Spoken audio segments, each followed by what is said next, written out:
News একটা শুনলেই বিশ্বাস করা যাবে, এটাকে ভেরিফাই করতে হবে। You have to verify cross check the authenticity of the news. নিউজটা সঠিক কিনা আপনাকে ক্রস চেক করতে হবে, শুনলেই বিশ্বাস করা যাবে না। আল্লাহ তাআলা বলেন, ইয়া আইয়ুহাল্লাযীনা আমানু, ওহে বিশ্বাসীরা, ইন জাআকুম ফাসিকুম বিনাবাইন ফাতাবায়ানু, কোন পাপাচারী যদি কোনো নিউজ নিয়ে আসে, বিশ্বাস করার আগে নিউজটা যাচাই করে নিও। আন তুসিবু কওমান বিজাহালাতিন ফাতুসবিহু আলা মা ফাআলতুম নাদিমিন। যদি তোমরা বিশ্বাস করে ফেলো, তাহলে কোন কওমের উপর হয়তো এমন ডিসিশন নিয়ে নিতে পারো যে ডিসিশনের কারণে পরে তোমাদেরকে পস্তাতে হবে। এটা বর্তমান সময়ের সাথে অনেক বেশি প্রাসঙ্গিক। এত হোক্স নিউজ এখন, এত রুমার্স, এত ফেক নিউজ সোশ্যাল মিডিয়াগুলোতে। ইভেন মেইন স্ট্রিম মিডিয়াও যা প্রচার করে সবই যে আপনি বিশ্বাস করতে পারবেন তাও না, ওইটাও একটু ক্রস চেক করে নিতে হবে। এদেরও কিছু প্রোপাগান্ডা থাকে আবার, এরাও নিউজকে এমন ভাবে অনেক সময় করে তাদের সুবিধার্থে। সো আপনার চোখ কান খোলা রেখে অনেকগুলো নিউজ একসাথে মিলিয়ে তারপরে বিশ্বাস করতে হবে। কিন্তু আমাদের সরল মনা অনেক ভাইদের যেটা হয়, ফেসবুকে একটা কিছু দেখে আমরা মনে করি যেটা সঠিক, ফলে কি করি, শেয়ার দিয়ে ফেলি। আবার আপনার বন্ধুরা শেয়ার দেয়, ফলে মুহূর্তে একটা রুমর, একটা গুজব ছড়িয়ে পড়ে সমাজে, কিন্তু আদতে এটার সাথে কোনো মিলই নাই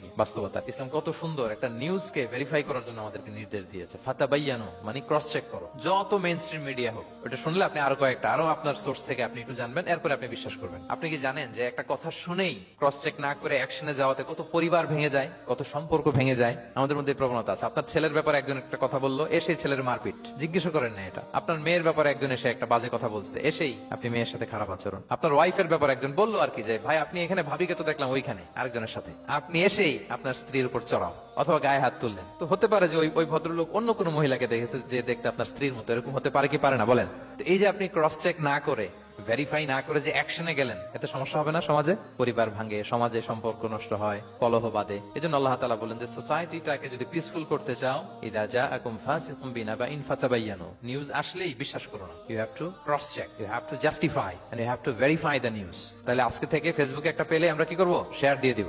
কি শেয়ার দিবেন না? কি করব? যাচাই বাছাই করব, ক্রস চেক করব। আমরা প্রত্যেকেই দায়িত্বশীল হলে এই গুজবগুলো স্প্রেড করা থেকে আমরা বিরত থাকতে পারি। নিউজ শুনলেই আমরা এখন বিশ্বাস করবো না, আগে ক্রস চেক করে নেব। তা না হলে আমরা বিপদে পড়তে পারি, এমন কোন কাজ করে ফেলতে পারি যেটার কারণে পরে লজ্জিত হব। তা আমরা আগে থেকেই সাবধান হয়ে যাই।